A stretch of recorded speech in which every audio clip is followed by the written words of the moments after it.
আসসালামু আলাইকুম। আজকে আমি আপনাদের মাঝে শেয়ার করব ঝরঝরে ঝাল সেমাই রেসিপি। মিষ্টি সেমাই তো অনেক খেলেন, এবার না হয় ঝাল সেমাই খাওয়া হয়ে যাক। আমার ভিডিওটি ভালো লাগলে একটা লাইক দিয়ে দেখা কন্টিনিউ করবেন। তাই আর দেরি না করে চলুন শুরু করা যাক আমাদের আজকের রেসিপি।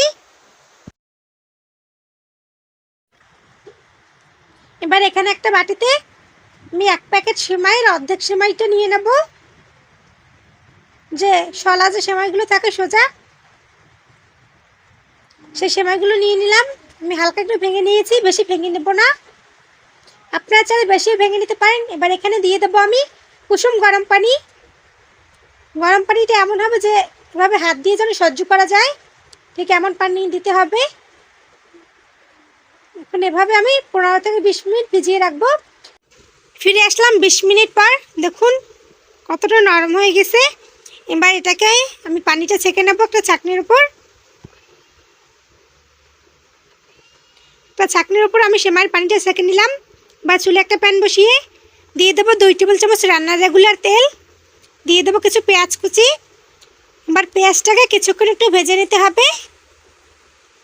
এবার এখানে দিয়ে দিলাম গাজর কুচি।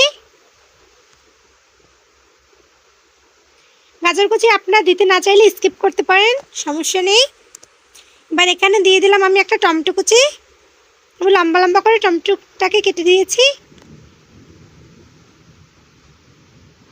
এবার এখানে দিয়ে দেবো আমি কিছু কাঁচামরিচ আর সামান্য একটু লবণ।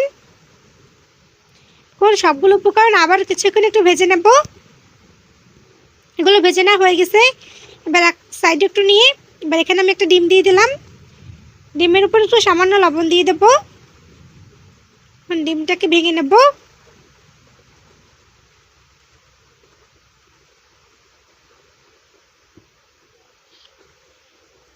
এখন সবগুলো একসঙ্গে কিছুক্ষণ একটু ভেজে নিচ্ছি।